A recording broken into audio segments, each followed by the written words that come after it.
Tapos, paano kung free access pa? So, introducing must-have tools na kailangan mo bago ka mag-enter ng trade sa market. For us to become a profitable trader, meron tayong mga non-negotiable na kailangan natin gawin or tools na kailangan natin before tayo mag-enter ng trade sa market. So today, yun ang gagawin natin. Iisa-isahin natin yung mga non-negotiable tools na kailangan natin sa pagtitrade. So kung ready ka na, let's go. Unahin natin yung TradeZella. So ano ba si TradeZella? TradeZella is just your all-in-one tools na kailangan mo to grow as a trader. So dito, makikita mo yung mga profits mo, losses, analytics ng accounts mo, ng P&L mo. Okay, bakit ito lang yung pinapakita ko sa inyo, mates? Because this website has a subscription fee. So monthly subscription fee ang kailangan nyo dito. And here sa TradeZella, pwede rin kayo makapag-journal. So normal naman sa atin na tama rin sa pag-journal. Lahat tayo guilty dyan, lahat tayo pinagdaanan yan, di ba? Pero using TradeZella, we can make sure na makakapag-journal tayo ng mas madali. So ito yung one of the first na tools na kailangan natin para makapag-trade sa market. Second, Forex Factory. Okay. So before tayo mag-open ng chart, mag-technicals, kailangan lagi natin itong ina-open. So ito nga yung sinasabi ko kanina rin na non-negotiable kapag mag-open ka ng market.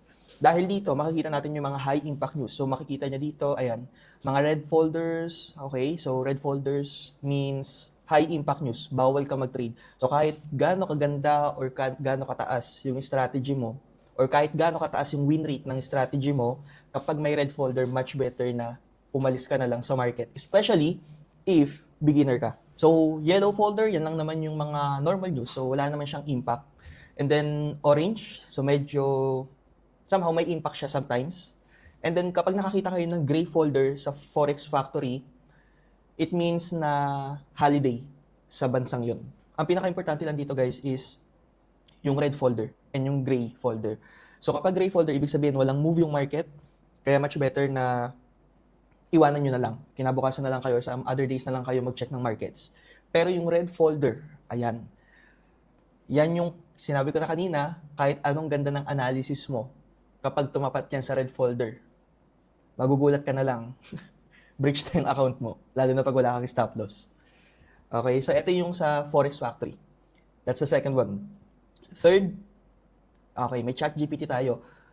Do you know guys na yung mga traders ngayon, ginagamit na si ChatGPT as their personal assistant? O nga naman, no? Mas matalino sa'yo yung assistant mo. Therefore, mas makakatulong siya sa'yo.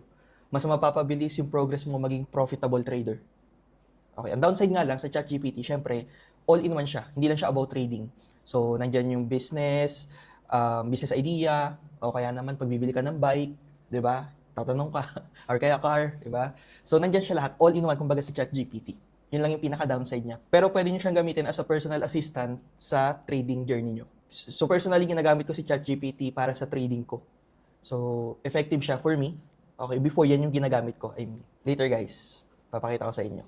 And last but not the least, na kailangan din natin para pandagdag sa confluence or sa analysis natin sa market is the Edge Finder tools. So sa Edge Finder, syempre, may subscription din to monthly. So we can see like top setups for the day. No? So parang, ayan. So parang tools na rin natin to para sa market direction. Okay, for Mate, kung naalala nyo yung Mate, dagdag confluence din siya for market direction. So you can see top setups, makakakita ka. Okay, so right now, as we can see right now, di ba, medyo konti yung nilalabas ng Edge Finder. Kung napapansin nyo sa current move ng market ngayon, nagta-transition siya. So that's why ganyan kakonti yung pinapakita niya. Pero usually, meron dyan bullish, bearish, ayan, may mga score siya. So yan yung tulong ng Edge Finder sa atin. And then meron din tayong COT data. If nagpo-fundamentals kayo, ayan, may latest COT report. Okay, so as you can see, so medyo lalim na discussion na yan, mates. Okay. And then, ayan, may mga economics na data. So hindi ko na yan i-discuss, no? Masyado nang malalim yan. Pero what I'm trying to say is, Edge Finder will help you check the bias or the sentiment of the market. So, kumbaga, before ka pumasok sa trade, alam mo na kung saan papunta yung bias ng market. So, pwede mo na siyang pagtugma-tugmain doon. Ang lalim pagtugma-tugmain. So, lahat ng to, except for Forex Factory, lahat yan may subscription. Okay, even ChatGPT. Kung gusto nyo na mas detailed na information, na mas, kumbaga, mas matalinong AI yung sumagot sa inyo, much better na nag-upgrade tayo sa ChatGPT Pro. Sa Edge Finder naman, may monthly subscription siya. Okay? Kasi most of the traders na gumagamit nito, ang kinukuha is yung top setups for the day. Kumukuha na sila ng bias. And then, TradeZilla, as I mentioned, ito yung parang journal nyo. Dito nyo matatrack yung PNL nyo, yung win rate nyo. And sobrang daling mag-journal dito, mates. No, sobrang daling gawin yung mga journal na nakakatamad, which ako mismo, guilty ako dyan before sa pag-journal. So kung tamad kang trader, ito yung perfect na website para sa'yo sa pag-journal. So lastly, may nakalimutan pala akong i-discuss sa inyo. Kailangan din pala natin before tayo pumasok ng market calculator or position size calculator. Sorry, nakalimutan ko i-discuss to.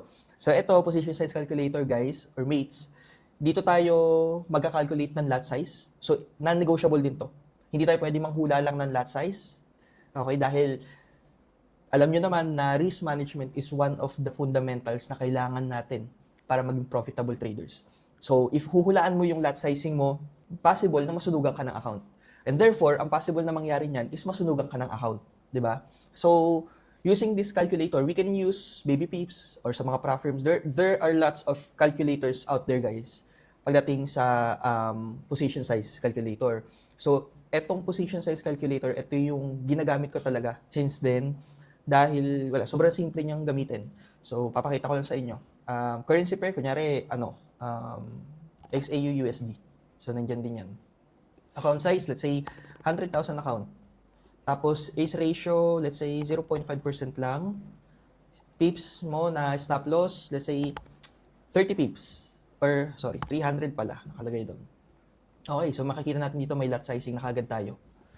Yung money na risk dito is $500, which is the 0.50% ng $100,000.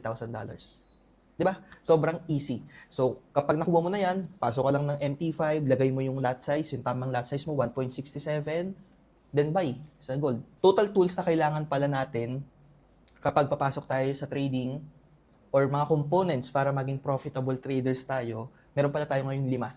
Okay, may 5 tayong na-share sa inyo, pero may bad news ako. And may good news din at the same time. So, unahin muna natin si bad news. Bad news is, hassle siya kasi everyday mo siya isi-set up, yung 5 yan. Actually, marami pang mga ibang tools na ginagamit yung ibang traders. So, hassle talaga siya, no? Kung titingnan mo. Kasi araw-araw mo siyang i-open, araw-araw mo siyang isi-set up, and mostly, isa pang problem, almost lahat ng to may subscription fee. Like TradeZilla, ChatGPT Pro, okay, Edge Finder. Coach, pwede ko naman gamitin yung ChatGPT ng hindi Pro eh. Yes, you can use it. Pero ang downside, generic answers yung makukuha mo. So, hindi siya maganda para sa mga nag-trade dahil, syempre, you are risking your money. And makikinig ka ba sa mga generic na comments or answers from an AI? So, mahirap gamitin yun, di ba?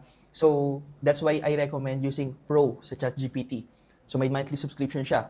And then last but not the least, Edge Finder, may monthly subscription din. Kung di ako nagkakamali, around $20 or $40 yata. Or may bayad man kung hindi subscription, nakalimutan ko lang. Third point ng bad news is, paano kung nasa labas ka and hindi mo dala yung laptop mo? Or yung computer mo is nasa bahay mo lang? So, paano mo ma-open lahat ng yan all in one place? Diba? Sobrang hassle. Open ka ng tab, tapos a-add ka ng tab, mag-change ka ng tab, using your phone. So, sobrang hassle. Pero, meron akong good news sa inyo. What if I tell you, lahat ng mga tools na to, TradeZilla, Forex Factory, ChatGPT, daily analysis powered by Edge Finder, size calculator, all in one sa isang application. Tapos, paano kung free access pa? So, introducing Mate Portal. So, dito sa Mate Portal, nandito na lahat ng tools na diniscuss ko sa inyo kanina. Dito makikita nyo yung TradeZilla. Ayan, TradeZilla. Nandyan lahat. Forex Factory. Nandito rin.